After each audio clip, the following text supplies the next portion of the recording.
Sports Day is brought to you by Barton Community College. Explore your future and get started now. Visit gobarton.com. Okay, Sports Day in 3, 2, 1. When you shoot 46% from the three-point line and you got a kid that goes off for 31, you can kind of pull away from guys. I just thought defensively we played well, and I thought offensively we were really moving the ball, and when you do that, we're going to score. But it's funny, talking about all the great things, and they say, hey, we're not done. We've got more things to accomplish. Tough one to take. They had a kid, first three she's made all year, had another one, made her second three all year. Those kind of things are hard to take. We did a good job on Freddie Wallace, obviously. They just made one more basket than we did. I think it's an eye-opener for a lot of fans. We talk about we have 23 sports programs. When you shoot 46% from the three-point. I think it's an eye-opener for a lot of fans. We talk about we have 23 sports programs and over 400 student athletes. As they keep streaming in the gym hand in hand with those kids, people's eyes are kind of opened. I think it's good. That way you're not bouncing back and forth each night. Now, some schools that come and play us who are potentially lower classification schools, they might be a little bit different situation for them in prepping for playing under a shot clock at Great Bend High School.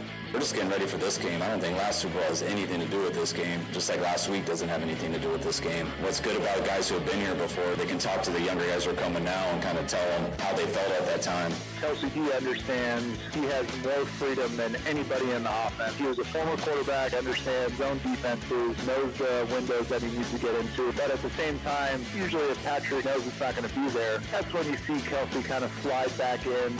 It'll be the best defense that we played this year. San Fran's got the biggest front, fastest linebackers that we played. They play very good together, too. They got a lot of smart guys. Chugs to the left wing, handoff Klesmit, contested three, airborne, air ball, rebound Williams, he's fouled. No, he's not. They don't whistle anything. Clock expires, ball game over. Michigan's 5-game skid is no more. Hey, good afternoon. Welcome to Sports Day on 1590 KVGB and 95.5 FM, the talk of the town. Also, streaming live today, thanks to Mike Hesher. Welcome to the Thursday show. Steve Webster with you. Mike Corson, Aaron Clark, and the aforementioned Mike Hesher on the program. Guest today, let's see, we're going to be talking with Great Bend Panther basketball coach Kyle Cree. Also, Nathan Brockman will be in. Talk about the Barton wrestling season, and they've got a big event coming up this Saturday. Are you the PA man? I am. I'll be out there helping Barton host district wrestling. Okay, that's going to be good. So we'll talk to Nathan about that. We've got a lot of things to cover today, a lot of sports information that good topics today to talk about. But yesterday we did give Hesh a hard time. Maybe I did more than anyone else. So I want to know, Hesh, how you solved the issue.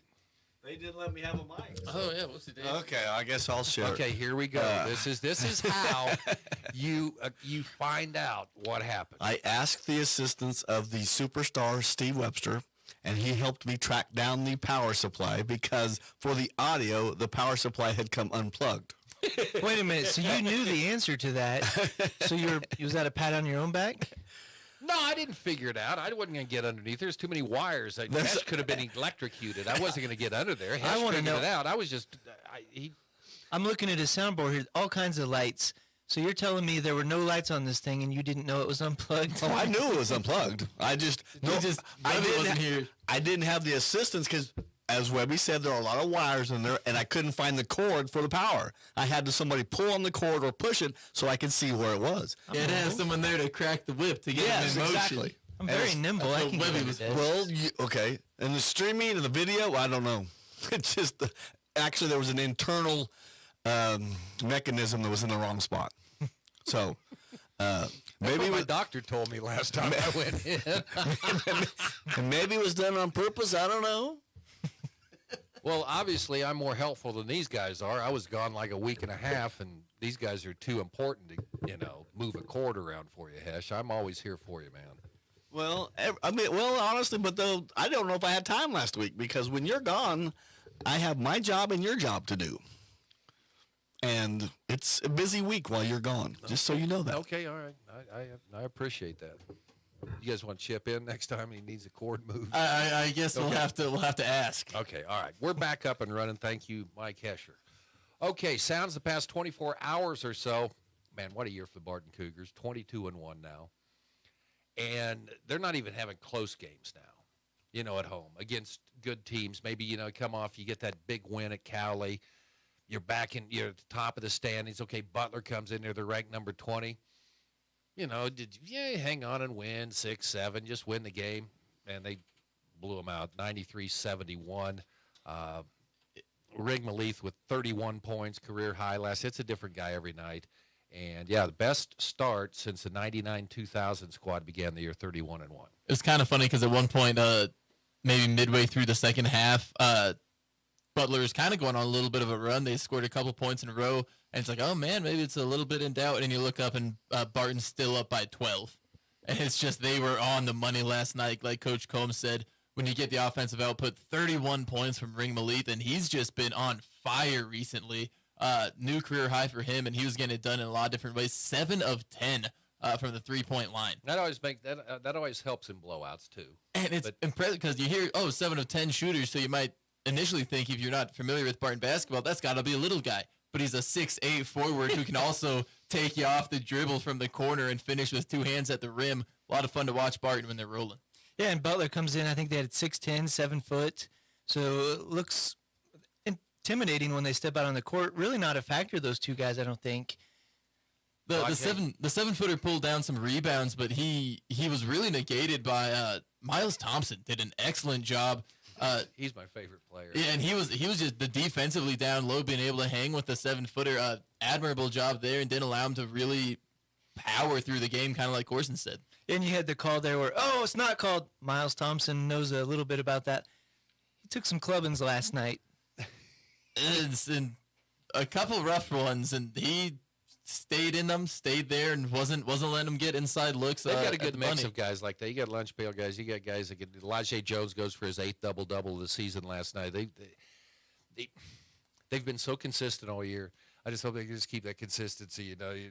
When's that rut going to hit for maybe a week or so? But man, there hasn't been any sign of that. Maybe when they lost at home to Cali, that was a long, long time ago. So also one of the most improbable buckets you'll see scored in a basketball game last night. This is one where you knew Barton just wasn't going to lose. I believe it was in the second half, after the 10-minute mark, even in the second half. A ball comes missed from Barton. It's kind of rattled around, being jostled around by Butler and Barton. Ends up getting slammed on the ground in front of the rim. Bounces probably 12, 13 feet in the air. Hits off back iron. Who got falls through the basket? Stephen Sprague. Yeah, he was closest to it. That's what I was going to say. Great Ben High zone. He was the closest to it. He was the one who was kind of scrapping for the rebound. And so Todd Moore, official, 2 points for Steph Sprague. Best shot of the year. The gym, that you could just kind of feel everyone in the gym know, all right. Yeah, real quick. Yeah, you go to Hutch. That was a ranked team on their floor, beat them by 20+. Butler, I went out there anticipating a good game. Really leave it at halftime if you want to, because it's not going to get any closer. Okay, this has been a top-heavy year in the Jayhawk Conference, really on both the men and women. Cali took care of business last night. They won at Garden City 74-66, so they're still right there. 15-2 in conference, 20-3 overall. The Tigers are number 10 in the country. Hutchinson rolled Pratt 109-78. Hutch still has to come to the Kirkman Center, but they're 19-3 overall, 14-2 in conference. Butler falls to 12-4. Then you got Garden City 11-6. Cloud County won last night. They beat Dodge, so they're 11-6. But the 3 elite teams right now looking like Barton, Cowley, and Hutchinson, with Barton and Cowley really separated a little bit from Hutch, I think. But Lady Cougars last night, tough one, 59-58. Alan Clark says things just came up short, 1 basket short in that game. And that came down, Barton did what it needed to do, forces a turnover, down 1 near half court. I think several people calling timeout, probably, about 13 seconds left. Could have drawn something up. Instead, it's just kind of haywire. Everybody's working towards the basket, out of bounds, point 1. And if you know the rules, you really can't get a shot off in point 1. I haven't seen the replay, but I don't know if she technically caught it. But good call, because she did make the basket through contact, but waved it off. Butler hangs on. And Barton County led for quite a bit of that game, so really wanted to see him pull it out at the end. Just a game that lives up to the billing. It was a receiving votes Cougar squad taking on the 20th ranked Butler women. It was billed as being a pretty good game, And like Coach Clark said, they made one more basket than Barton did. If there's another 5 seconds even on the shot clock or on the game clock, Barton wins. So tough That's a break huge win for Cougars. Butler because they've kind of had some head-scratching performances since coming back after the holiday break, but they're now in third ahead of the Cougars by a half game. Butler's 12-4, Barton's 12-5, 17-6 overall. Hutch won again last night, 92-62. They're now 22-0 on the year, 16-0 in conference, and then Dodge 14-3 and 20-3 overall. I guess like the men's side, you probably say, okay, there's 4 teams in it. Coffeyville, though. Barton still has a trip down to Coffeyville. They won big last night, scored 107 points against Northwest Tech. They are 11-6, 16-7, but really the top 2 teams so far kind of separated. You have Hutchinson, Dodge City, not a big separation, but then you have Butler and Barton right there, and then Coffeyville. So Barton's got to go down there. And it's kind of unfortunate the Barton men stuck at number 3, so they've been playing really well, have that big win streak, some big wins, but until the top 2 teams lose, they're not going to move. 13 in a row, the lucky 13 in a row. Trevor Rolfs, community engagement night. So everybody came out and got Kumbaya, man. So it was I heard him call all the athletes to the Kirkman Center in the back with the curtain. Didn't know what was going to happen. Just figured some kids are going to walk out. So they come out. Okay, they're going to line the court. They ended up filling the whole court with a whole bunch of Cougar athletes and then a bunch of little kids. It was, and Trevor Ross hit on it. It's one thing to hear, oh, there's 27 sports teams out there and 400 student athletes, but then to actually see that on the court and see what kind of outreach and what kind of impact that many student athletes, that many young people representing Barton can have in the community, it's kind of neat to see how many young people that can reach and just a small glimpse of what the Cougars are doing to impact USD 428. Cool stuff. Matt Westerhouse, Mike Corson working on a story about the shot clock coming to high school basketball. It will be in play in the Western Athletic Conference because the league voting to adopt that for next year. And you had a discussion with him. You'll see that story coming up on GreatBendPost.com. Yeah, nutshell, Keisha comes out last month, says, hey, we're going to do a trial period, 24-25 season. So the Western Athletic coaches or ADs met Wednesday, decided all 5 schools are going in. So if you think about that, that's 4 WAC games that Great Bend will have automatically, plus their all their home games. So most of Great Bend's games next year are going to have a shot clock. I think most in the larger classes are going to. So when is it? This is a trial next year, correct? Correct. So no postseason games, but if you put the clocks in, which these schools are, every varsity game, so that's boys and girls, if you have tournaments. So I think Dodge City usually has the TOC, but I'm not sure if that's on their court. But so once you put the clocks in, it's all varsity games in the regular season. Did Westerhouse mention if there's any debate amongst the WAC schools, like the WAC ADs? No, the WAC put out a press release, so he sent me that too, and it said pretty much all the coaches no disagreement with it. Well, how long what is shot clock? It's a 35-second, and I believe it's going to reset to 35. Say if you get an offensive rebound or a rim touch, it won't go to 20 like college. It'll go back to 35. And I don't think it'll be a big factor in the big classifications. 35 seconds, it's actually a lengthy possession. I'm just talking about the cost to do it when you're talking about some of these smaller schools. And then you don't know if it's going to go on past 1 year. If it's a complete debacle, surely they'll scrap I don't know it. how it would be a debacle, though. I mean, everyone's wanted the shot clock. I don't know. I'd go either way on it. I do like Westerhouse said, you'll see some strategy changes. Maybe a team does want to hold the ball, but now you're down to 8 seconds. Somebody's going to have to coach a play. Somebody's going to have to execute a play to get a shot up, whereas before you could just hold it or run and gun a little bit. So a little bit more strategy involved maybe sometimes into games on how to manage that thing. The other thing that I think goes understated with the shot clock sometimes is it forces you into actual offense rather than just knowing, all right, we can swing it around the perimeter and maybe make some less than motivated passes. It does kind of force your hand to, all right, 20 seconds on the clock. Let's try to get something rolling. Let's try to see if we can. That's always been kind of a part of a strategy, though, if you want to, slow a team down. Yeah, you want to try to lull them to sleep a little bit. Let's be frank. I mean, there's some high school teams that 35 seconds without committing a turnover would be probably really good. In fact, I think the new one would be to have a running clock while they chase the ball down, the hallway or something like that to go get it. But That's especially in smaller classifications where maybe you don't have a point guard that can handle it. You are probably going to speed them up. So will that actually help player development, or will it maybe push those teams further back? We'll see. I don't know. You can't. My favorite basketball drill was watching the entire team dribble to half court, and they were all dribbling with their right hands, and then they'd say, "Okay, switch to the left," and then it looked like the ping pong machine. Just the lid came off, and balls were going all over the gym. So, okay, look forward to that story coming up on GreatBendPost.com. Some Super Bowl stuff. Let's see. Kyle Shanahan doesn't want to talk about his shortcomings in the past. I hate going against the Shanahan team because I hate the bootleg. I hate the Terrell Davis play, the Ben play, where you're running out of the boot. It comes back. It's an easy block for the offensive lineman, get the flow. Basically, you're clipping them across. You seal on the backside, and Terrell Davis, right? Yeah, absolutely. Even Broncos. Broncos for Mike Shanahan back when they won 2 play. Super. He gained like 7,000 yards against the Chiefs on that play.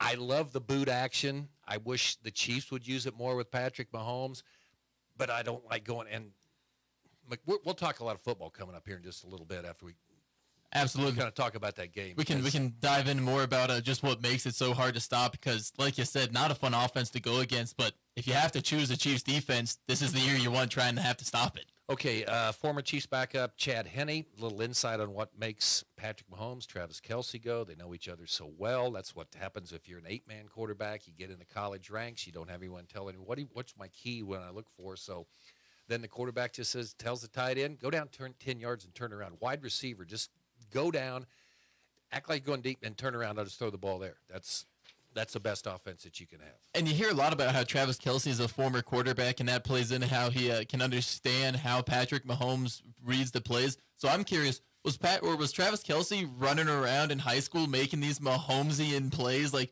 throwing it cross-body across the field? Is that how he gets inside his head? 6'7" Well, quarterback in high school, you can do whatever you want, and right? Clearly a good athlete. He ended up at a prestigious university, University of Cincinnati. He's a great athlete. So I kind of want to find the Travis Kelce high school film and see how he compares to Patrick Mahomes. New Sports Day record. First time Cincinnati and prestigious in the same sentence. Travis Kelce talking about the 49ers defense. 5:30 kickoff on Sundays. We'll have coverage at 3 starting on B1043 The Point. I'm just going to tell you right now, it's not going to be Mitch Holthus. It's going to be Westwood 1. That's part of the rules. And, of course, because of that, then you'll get to hear golf updates later on in the year. No. We've changed things around. Oh, okay. Okay, first of all, 3 o'clock, I verified 3 o'clock, we'll have the Chiefs pregame show from the Chiefs Radio Network. Okay. 4 o'clock, we'll go to Westwood 1, and then we'll stay with Westwood 1 and the one and only Kevin Harlan doing play-by-play. You can't go much worse. I understand that. And then regardless of the outcome, we will go back to the Chiefs for the post-game show after the game is over. Okay. All right. There you go. Operations manager update. I like having him around. He can plug stuff in and fix them, or he can give us the latest update on what's going on. And finally, our play-by-play call, Brian Besh from Learfield. Michigan upsets number 11 Wisconsin. Okay. Another team that has lost, they lost 5 in a row, and they go in and win and beat Wisconsin. So that's kind of familiar, isn't it? Going back Tuesday night. Yeah, that happened in that game. Okay. Wisconsin been down on their luck, too. I think they lost to Nebraska when they were up to 6th in the AP poll recently. Well, Nebraska never loses at home. They just can't win on the road. Fred Hoiberg, he's got the Huskers. But an upset, I don't know. 16th ranked Alabama gets beat last night. 19th ranked Creighton. It's college basketball right now. Okay, we'll come back. Have some football talk, like good juicy sports stories to talk about today. And, so who's the MVP in the NFL this year? Lamar Jackson would be my... Why? What he did during the course of the regular season, and that's been deemed as guarantee, just go look at it. If you didn't have a name on the stats and just put comparative stats down there and then pick a player who you would pick as the MVP... Who are you saying is above him? Brock Purdy. Really? Look at it. Just look at his numbers. And if it wouldn't say Brock Purdy or Lamar Jackson, but just look at him independent of it. I'll have to dive into that. I do think sometimes when you do that, especially with quarterbacks, it can be a little misrepresentative. If you had $1 million that you had to bet, it's the only $1 million you had, and you would lose it all. Well, would you want Lamar Jackson as your quarterback, or do you want Brock Purdy? Lamar Jackson. Man, can I ask you? That'd be bad news for you, man. I think just one question I have about the Purdy stats. Can we get an average depth of target for both of the quarterbacks? He was 10th in the league this year throwing. In fact, he threw more downfield passes than Patrick Mahomes did. All right, that's just I have no idea where they rank there. That's I'd like to find out. I don't know. That's just an I don't know where excellent- your man honey stands on throwing the ball downfield, but I bet it's not.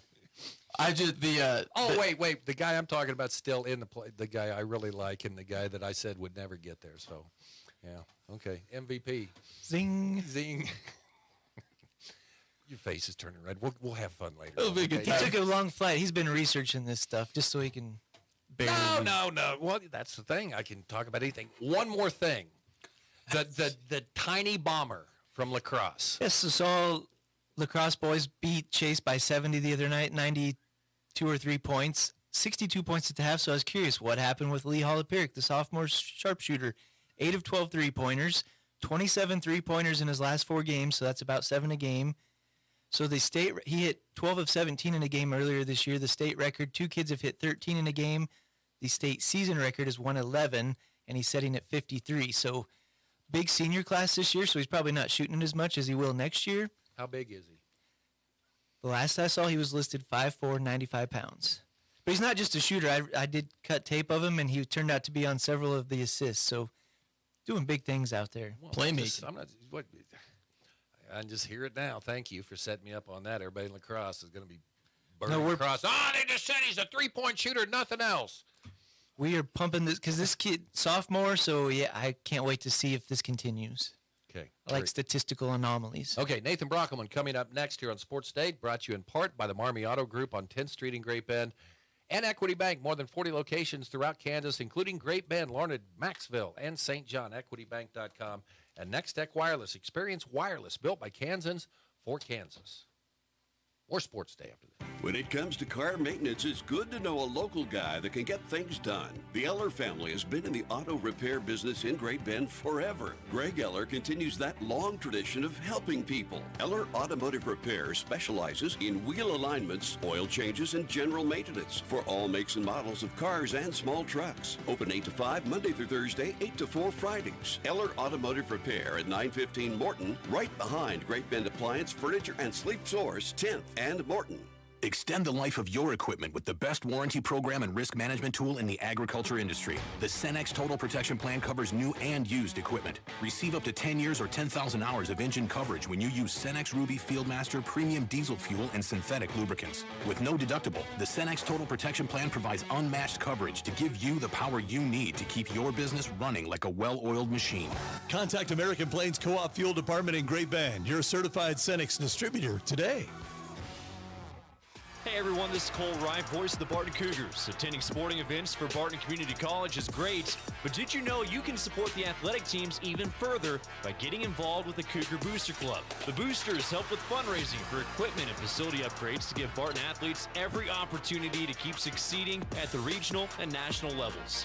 Join the Cougar Booster Club as an individual or business. Call 620-792-9377. Become a booster today. Go Cougars. If you need physical therapy, consider Advanced Therapy in Great Bend and Progressive Therapy in Larned and Hayes. I had a young gal come in the other day who has been having chronic back pain. Did a session just helping her to understand her pain, not understanding her back, but teaching her how her nervous system works. And just that knowledge just calmed her down so much. She came back in this morning, huge smile on her face, and she was so excited to learn more. It was a blast.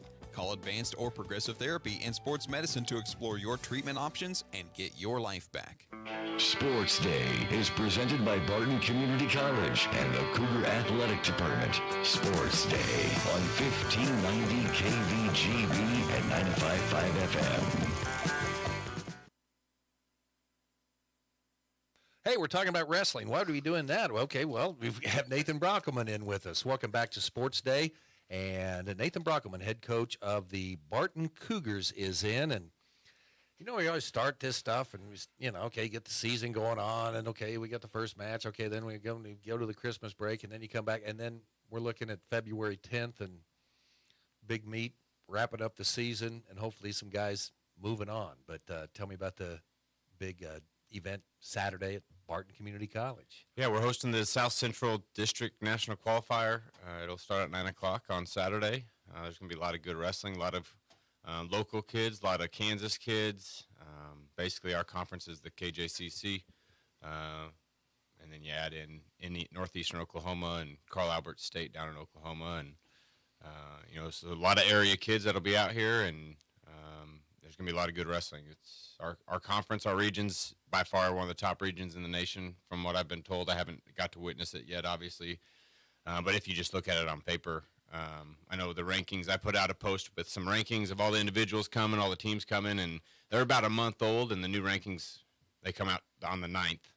But I knew I wouldn't have time to digest all that and get that posted. But, I think there's five of the top 15 teams are here. But I also know that there's 2 teams in our conference that have beat some of those top those teams in duels and things. And even looking at some of the individual rankings, there's a couple kids who, there's a kid that's ranked 5th, I think, at 133. And I know he has 3 losses in our conference, and none of those 3 guys are in the rankings. So it just goes to show how tough our conference truly is. And, got to be a lot of good wrestling, a lot of emotions flying, obviously, for kids trying to get their ticket punched to the national tournament. How did this come about? We're going in and get this to Great Bend. So it's actually just a rotational thing. It's not really anything I had to do with it. After I took the job, I didn't even actually know we were hosting it until August. Okay. And so it just kind of got thrown on my lap at our first official region meeting. We have coaches meetings every month, and you didn't have anything else on your mind. Said, "Hey, Coach Brockman, by the way, you guys are hosting the qualifier this year. Let me know if you have any questions." So just started going. It's not like it. I mean, I've hosted tournaments before. Yeah, exactly. So it's not a huge deal. I did bring a guy in to run the backside of things, just so I can focus on my guys. Because I was going to say you've got to still coach and. Yeah, because when running we the do a Christmas great job Clash, of doing things out there at Barton, but a big thing like this is kind of a new thing. Yeah, absolutely. And running tournaments on the backside, it does take a lot of your time. At the high school level, when I was coaching there at Great Bend and we ran the Christmas Clash, I had enough assistants that I could put them where they needed to be and catch a few matches here and there. But it's just me right now, and I just want to make sure I'm focused on my guys to try to give them the best opportunity they can to make it to the national championship. What's it going to look like?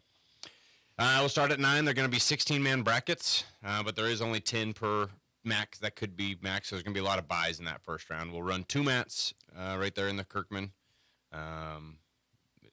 Might be a long day if there's not a lot of pins, but it could easily be over by 4 or 5 is my guess. We'll basically just run through the tournament until we get to the final round. We'll wrestle 7th and 8th and 5th and 6th at the same time. And then we'll wrestle 3rd and 4th and 1st and 2nd at the same time. And then we'll come back and do any true 6th place matches. We wrestled for true 6th because usually top 6 qualify no matter what. It's 70% of the entries, and usually that's about 65 entries. So you take the top 6, and then at the end of the tournament, we get together as a group of coaches and kind of look at the brackets to kind of see, did someone get hurt that maybe had to forfeit out to 7th that needs a wild card, or maybe just one bracket is truly tougher than another, and we need to give a kid a wild card to get into the national tournament. Where's Nationals? Nationals is in Council Bluffs, Iowa. It's Okay. March 1st and 2nd. And they kind of do it weird. It's kind of interesting to me. They make you come up and check in like on a Wednesday. You got to be there from like 10:30 in the morning to 4 in the afternoon. You got to get checked in. And if you don't get checked in on that day, you get your team DQ'd. And so then you get to just stay there another night to practice on Thursday, and then weigh-ins are Friday. Oh, I was going to say you just can't go to there Wednesday and say, "Oh boy, we're going to all-you-can-eat buffet tonight, man." So then you got to practice Thursday, entertain them up in a hotel, and then finally get to start wrestling on Friday, and then it gets over super late on Saturday. Sounds like Chamber of Commerce is involved in this thing. We need to have this out here. They need to check in on Wednesday in Great Bend and stay in town. So. Yeah, I'm sure it's a good money maker for Council Bluffs, Omaha area, and we'll actually stay in Omaha is the plan. So, Okay, hopes that you have for your own wrestlers having a chance to advance to nationals, Nathan. That's always a tough question to answer. I think we could get anywhere from none, honestly, all the way up to 5. I think we got 9 of our weights filled.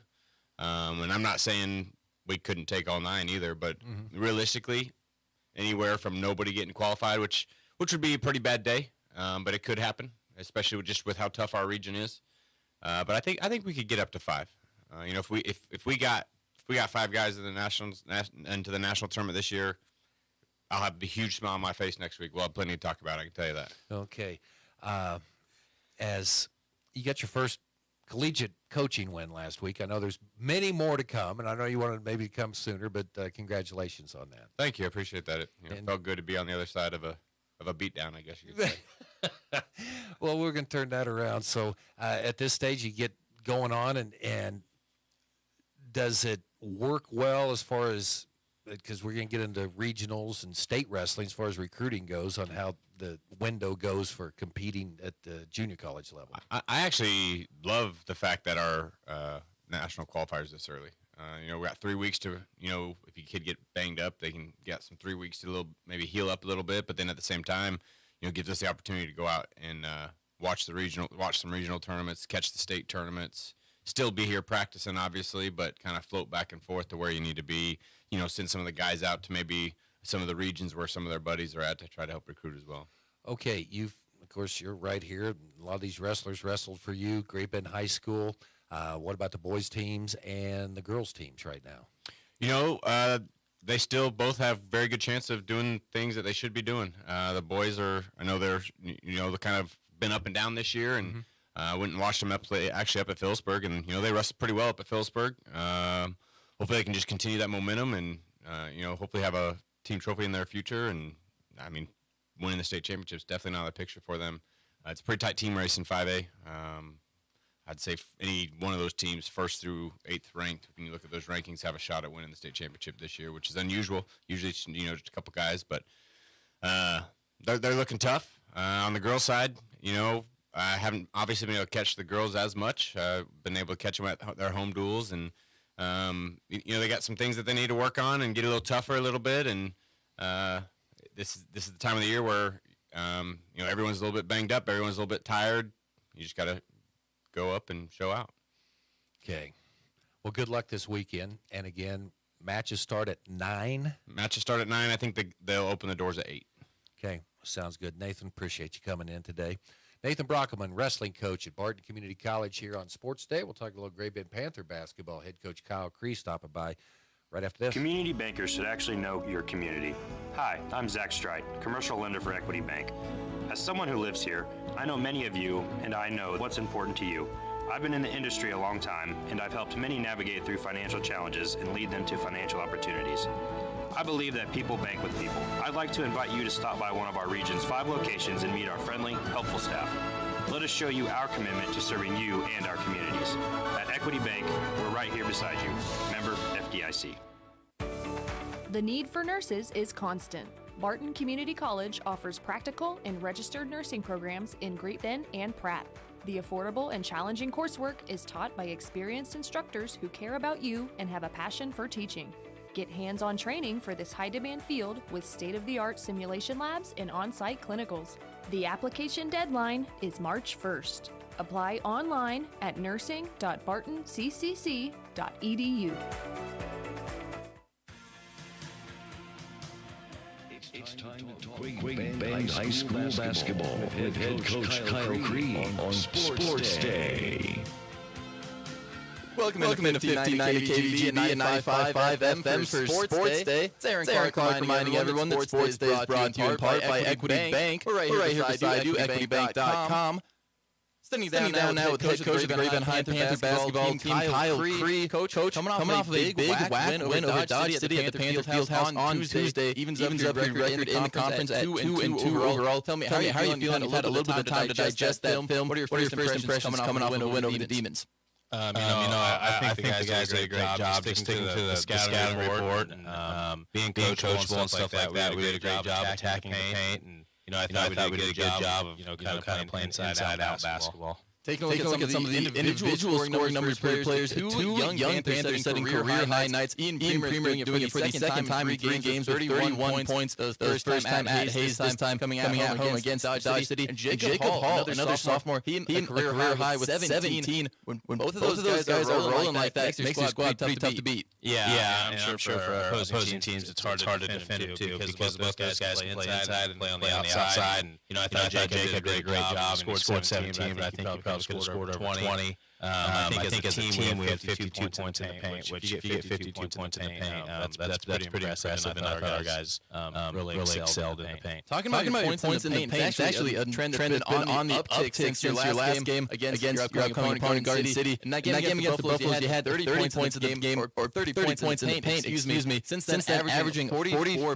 points near the glass basket. Tell me, how has that been a point of emphasis for you, and have you gotten that result from your team? Yeah, I mean, I think any team that's successful gets the ball on the inside, maybe tries to kick it out, play inside out, stuff like that. But honestly, after going back and watching our game against Garden City at the beginning of January, we didn't look very good. It didn't really look like our basketball team, stuff like that. So talk to some of the guys this morning. It seems like hypothetically, if we could play that team. We would probably be like 20 to 25. So I'm definitely pleased of the progress that we've made as a team. So just taking a look back at some of the performances we saw against Garden City. Emilio's done. He averaged 14 points for the Buffaloes during the month of January. Scored 16 against Great Bend in Garden City. What are you planning to do to try to hit him? It feels like he hit some huge shots for the Buffaloes late down the stretch in that game in January. How are you planning on maybe to negate his impact in this game? Yeah, I mean, he's a great basketball player, and he can score it. I think we've seen him in the past score over 20, if not 30 points in JV games when he was younger. But he also does a lot of things that, outside of scoring, as far as like passing the ball in transition, I would say, as far as guards that we've seen this year, he's probably in the top 3 as far as like pushing the ball in transition and getting other guys involved. And then another thing that we probably got to get a little bit better is just challenging shooters. I felt like we were just getting broken down, and they were whipping the ball around on the perimeter. We were giving up a lot of wide open shots. So we've definitely got to improve when it comes to wide open threes. And talking about some of the defensive efforts, how have some of your tweaks here as we head into this WAC play on the defensive end? Are you trying to do anything differently, or are you still much of the same for Panther defense? Yeah, I mean, I think we're trying to improve every day. I mean, there's a lot of things we can improve on, but I think our guys have really, honestly started to buy in a little bit more and kind of realize that that's kind of the backbone of our success, and anything that we want to do as far as winning is going to have to start on that end. And so looking at your recent stretch of play here lately, the free throw numbers for your team have been on the uptick. In that game against Garden City, you were 8 of 16 at the free throw line. You've had that number shoot up to over 61%. How do you do that in practice? Obviously, you can just put the guys at the line, have them shoot the free throws, but how do you get the mental aspect, not maybe think the moment is bigger than it is? Yeah, I mean, I think really just in practice, maybe trying to put a little bit more pressure on, whether it's shooting for running or or maybe just letting them shoot free throws a little bit longer. So instead of maybe shooting 2 free throws, rotating, maybe let them shoot 10 at a time. Maybe it'll help with their rhythm, their confidence, stuff like that. But it's definitely a focus, but we also don't put too much pressure because we don't want to break or anything like that. But I think as a team, when we talk as coaches and we talk to the kids, we all know we got to be better at the free throw line. And so just taking a look at Ian Creamer's last 5 games in total, he's been on a bit of a tear, scoring 26 points, 8 rebounds, 3 assists, and 4 steals, doing it incredibly efficiently, 2 on 68% shooting. And we talked about it a little bit earlier, but getting that number up at the free throw line, up close to 60%, 58% in the charity stripe in these last 5 games of great performance lately from Ian and on the season as a whole. Yeah, and I think he's obviously scoring the basketball and doing stuff like that as far as the stat sheet. But I think the other thing that maybe people don't look at is how many deflections and steals that he's getting. Defensively, he's awesome. He does a great job of anticipating. And a lot of times when he gets deflections, other guys get the steal, and that lets us get out in transition.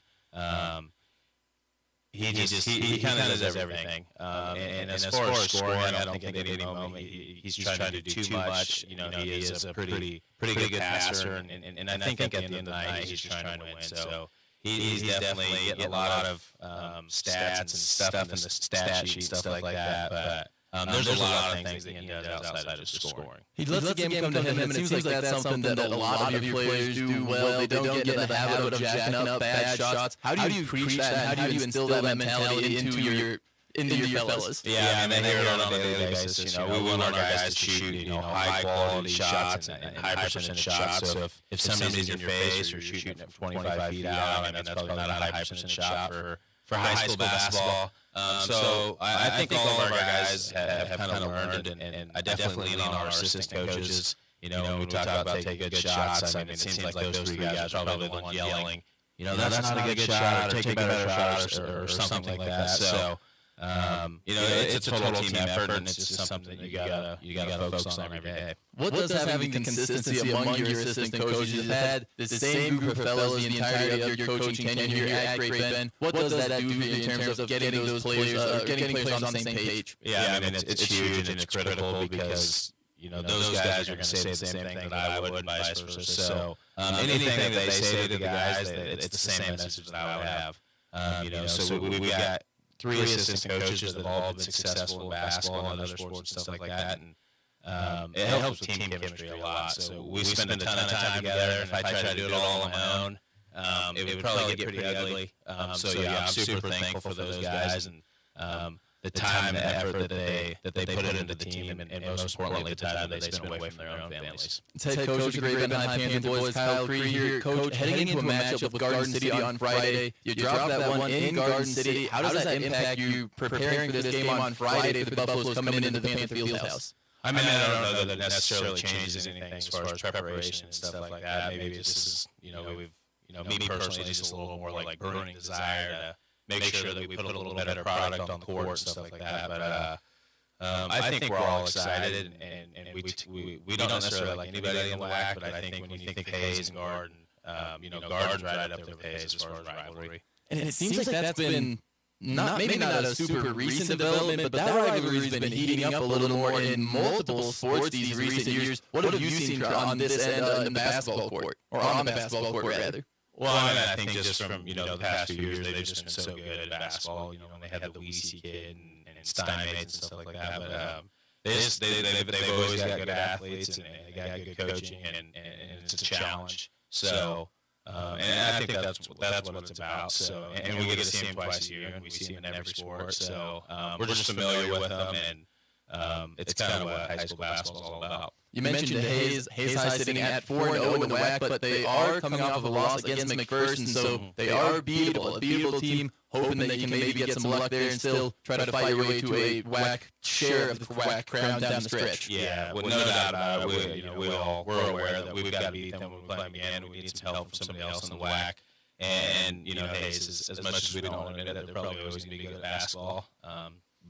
And so is McPherson. So, Hayes has had a tough schedule, and that's kind of prepared them. And, honestly, when we look back at that first game, they kind of took it to us as far as rebounding and, just effort, energy, and stuff like that. And some of that could probably attribute to how tough their schedule is. Rebounding is something that you've kind of been being preached a lot at practice. That showed at Dodge. You had, I believe, a 20 rebounding advantage over Dodge City on Tuesday night. What goes into that in practice, and how do you get your guys to buy into attacking the glass like that? Yeah, I think from a coaching standpoint, I think it just comes down to, teaching the guys a little bit better and having a little different approach in practice. So we've just been trying to break it down and truly show them, like, what is boxing out, instead of being like, go box out, So we're talking about technique and really focusing on it in everything that we do. It seems like you might be able to use the offensive glass as motivation, because against Dodge City, some of those misses might have well been assists with the way Ian Premer and Jay Collar gobble them up and put them right back in the bucket. What goes into getting or do you use that offensive putback as kind of motivation? Like, hey, if you do box out, if you do buy in, you can get a lot of points off these easy bunny putbacks. Yeah, I mean, it's motivation, and if you're a guy that's maybe struggling to score or do something like that, then go get an offensive board and get a putback, and it not only helps the team, but it kind of builds some confidence and stuff like that. But offensive boards are huge, and it's kind of a shot in the gut for the defense. So if you're playing defense for 20 to 30, 40 seconds or something like that, and the other team gets an offensive board, it's kind of kind of takes away some momentum for the other team. All right, Coach, heading into Friday night. It's going to be your first game back at the Panther Fieldhouse in quite a while. It is going to be a homecoming night. How are you feeling heading in against the Buffaloes on Friday? Yeah, I think we're definitely ready to go. I've definitely been pleased with the way the guys have been able to kind of control their body language and their reaction after maybe things don't go their way. So it's just another game in the process, and our ultimate goal is to hopefully tie for WAC or something like that. But we want to make a run into the playoffs and hopefully get to Emporia. That is head coach of the Great Bend Panther boys, Kyle Cree. Coach, good luck on Friday night. Yep, thank you. Panther boys take on the Garden City Buffaloes at the Panther Fieldhouse for a homecoming on Friday. The Lady Panthers get the action started at 6 o'clock before the boys follow it up in the second game of the doubleheader. All the coverage coming your way on B104.3 The Point. We'll have more Sports Day heading your way here on 1590 KVGB and 95.5 FM. It's time to talk Great Bend High School basketball with head coach Kyle Cree on Sports Day. From the Mayo Money Management Welcome into Studios, 1590 KVGB and 95.5 FM for KVGB Great Bend and 95.5 FM K238CK Hoisington.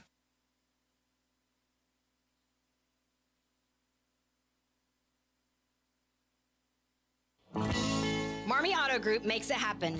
Central and Western Kansas. Check out our selection of new and pre-owned inventory. Marmy's friendly staff offers top quality service that you've gotten to know over the years. When your existing vehicle needs parts or service, our experienced team will get you back in the game this season.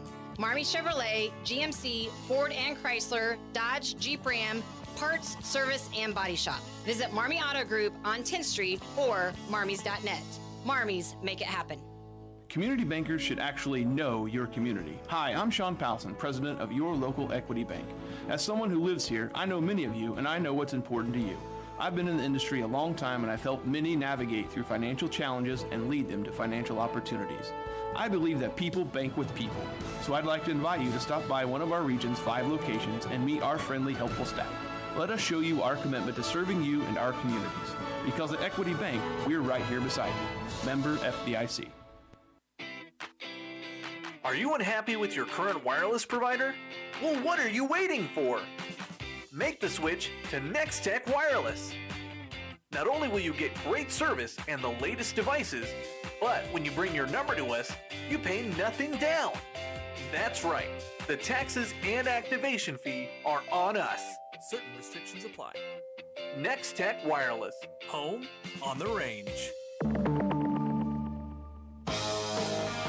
It's Sports Day on 1590 KVGB and 95.5 FM. Presented by Barton Community College and the Cougar Athletic Department.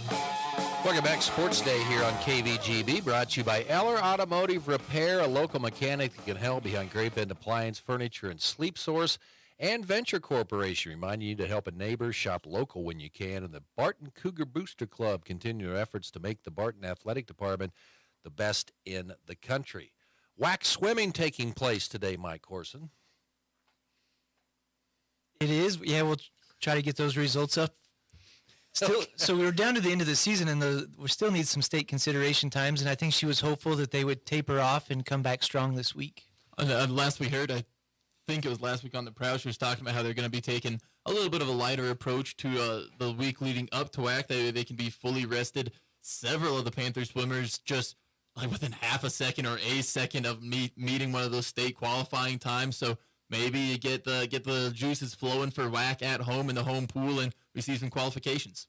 And they've seen Garden City several times this year. Garden City always puts up points, so going to call them a heavy favorite. But more important than that at this point, looking for those state times. Who knew Buffaloes could swim? Well, maybe you need to get those consideration times. If you have a 50-meter pool, you can swim downhill. I'm just saying. Central Kansas League basketball tonight. Hesh? Yes, sir. Going to Haven tonight. Yes, sir. Know how to get there? It's a little further east than Hutchinson, yes. They have fixed it there because it was when they built that new gym, it was one of those combination storm shelters, so nothing could get in and nothing could get out. including broadcast signals and well, thanks for the 4G. warning. I did not know that. Yeah. Oh, you didn't? No. Well, but then they ended up putting some other booster antennas inside. Ah, okay. So yeah, Blake Harris was up there just waiting for me. I walked down and had to get the administration password because they had other Wi-Fi, but more people came in there. I've had to do that as well. Yeah, they just asked me, was I going to be on TikTok or anything? And I said, well, no. So they granted me the password. Look at that. Hoiston and Haven tonight, 100.7 Eagle Country, 5:45 pregame.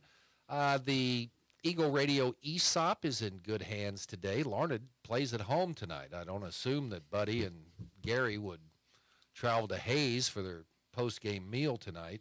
They will take on Smoky Valley. And that's good. Just kidding, guys. You can hear that on Hits 106.9. As soon as you mentioned the ESOP, I knew right where the joke was going. How do we follow Hesh on TikTok? Dr. Doom? Is that your handle? No social media whatsoever. I'm going to keep it that way. Have you ever had a Facebook page? I had a Facebook several years ago, and basically the negativity of the politics drove me away. Gotcha. Council Grove at Halstead, the other game. Okay, tomorrow night, Great Bend at home for homecoming. It's Garden City in town. Hayes is at Liberal, Dodge City at Colby. Central Kansas League tomorrow. Hesh is right back at it at Lions. Are you going to stay tonight? Well, we were trying to navigate Hutchinson, but the ESOP plan will not allow us to stay in Hutchinson. So we're going to probably spend as much money in gas coming back as you know if we would have stayed in Hutch. Okay, we could stay at Sterling. They've got a little family in there. Heston at Larned tomorrow night. Pratt is at Nickerson. Central Prairie League tomorrow night. Ellenwood at Ness City. Otis Bison at Ness City. Victoria at St. John. Central Plains at La Crosse. Big one. Two teams that are ranked. Central Plains, number 9. La Crosse goes in number 5. Maxville is at Buckland. Chase is at home tomorrow night. They play Smoky Valley Home Educators in Chase. Also, Stafford at home tonight. Tomorrow night. They'll take on Burton. Pawnee Heights at Ingalls. Hodgman County at Kiowa County. Are they playing the educators or the educated? The educators. So, Chase is at home tomorrow night. Really haven't. Do you guys talk on Monday and Tuesday when the news started to come out? Bobby Witt Jr. We did a little bit. I made sure to throw it over to our resident Royals, Dr. Doom. Well, it's team friendly. I think that was a big statement. If you're wanting to build a new ballpark, obviously that's big. But I think that was a huge move by the Royals. For all Dr. Doom says, last year I believe he said you got 1, 2, maybe 3 guys on that other teams would pick up. Bobby Witt is one of them. We needed a centerpiece. Royals finally invested. They've done it before with guys who proved to be good character guys and pretty good ball players. This kid's humble, works hard. So if you're going to pick somebody, I'm glad they picked him. Yeah, and Salvies wasn't for that much, really. I mean, he signed like his second or third year when he decided to sign his first. The first contract was very team friendly. Yeah. That was the one. They're like all his Hosmer and those guys were like, "What are you doing signing for But his next one was really good size. And all the time you're looking at security. Bobby Witt's been good, but you never know what's going to happen. He's secure now. Salvi could have been. He is one of the best catchers in the league. Wasn't necessarily sure of that when he came up. Got to security. Now you're safe. Go out there, play with a little less pressure. And isn't that what you want, a work environment that you enjoy? And I would think, of course, when you're throwing around millions of dollars, I have no idea. I have no comprehension on that. But if you like the city you live in, it's the Midwest. I mean, that's where – and it's – My only caveat is he's a young, kind of hard-nosed player. Winning sometimes means a lot to those guys. So is he saying Kansas City's going to win? Does he think that by staying long-term? They got 7 years to prove it because after 7 years, he can opt out. Talking about the lures of Kansas City, do we know how Bobby Witt Jr. feels about barbecue? Maybe that played a factor into him wanting to stick around. Possibly. Gino Ariama becomes a third Division I coach to win 1,200 games. Big deal? Who hit it? We had someone cross that mark just a few weeks ago. The Stanford coach, yeah. I can't remember the name there. Gosh, dang it. Tara. Yeah, there you go. Vanderveer. Sorry. Yeah, no. Nick Saban joining ESPN's College Game Day, the long-running Saturday pregame show. No, if you ever saw his interviews, he's a complete 180 from what he is on the sidelines. Kind of a Bill Belichickian type guy where he just kind of mumbles and no energy. So they don't get rid of McAfee. Anybody, you got to wear a tank top on Saturday. He gives them a little more energy in the post-game pressers sometimes. There's been some. Did you ever see McAfee jump off the boat into the Brazos River down at Baylor? And that river's not. I think he about broke his back that day, but he got up out of the water and acted like it really didn't hurt him, but you could tell he was in pain. Yeah, did a belly flop from the top deck. Well, Pat McAfee diving into rivers, that goes back to Morgantown coming out of West Virginia back in the day. When they make history at the Paris Games, Olympic medalists will take a bit of France and history home as well. A hexagonal polished piece of iron taken from the Eiffel Tower is being embedded in the gold, silver, and bronze medals that will be hung around athletes' necks. Is it still secure? Well, that's what I was going to wonder. Is this a key brace that they took out of the Eiffel Tower to make these things? Stay tuned. Maybe if you're going to visit, get it in soon. That way it's still the structurally sound Eiffel Tower. And I just learned before we came back on, oh, man, we're not going to have a summer show. I don't get to talk Olympic track all summer. I'll fit it in. We'll have a special. Aaron's in sales. He can go out and sell it. People want to buy that. That's advertise on it. I'm going to twist my arm to get an extra week of sports day on the schedule. Get out there and sell it. That's what it's Go going out to there be. and do right now. Okay. All right. We'll be back with more after this. Venture Corporation is a homegrown company with almost 50 years of experience in asphalt, paving, and construction, and they need equipment operators, mechanics, and CDL drivers. Venture offers many benefits, including 401k and Blue Cross Blue Shield health insurance. Call Leslie for all the details. Work for a family-owned and family-oriented company that is here today and will be here in the future. Venture Corporation, South Highway 281, Great Bend, is an equal opportunity employer. The need for nurses is constant. Barton Community College offers practical and registered nursing programs in Great Bend and Pratt. The affordable and challenging coursework is taught by experienced instructors who care about you and have a passion for teaching. Get hands-on training for this high-demand field with state-of-the-art simulation labs and on-site clinicals. The application deadline is March 1st. Apply online at nursing.bartonccc.edu.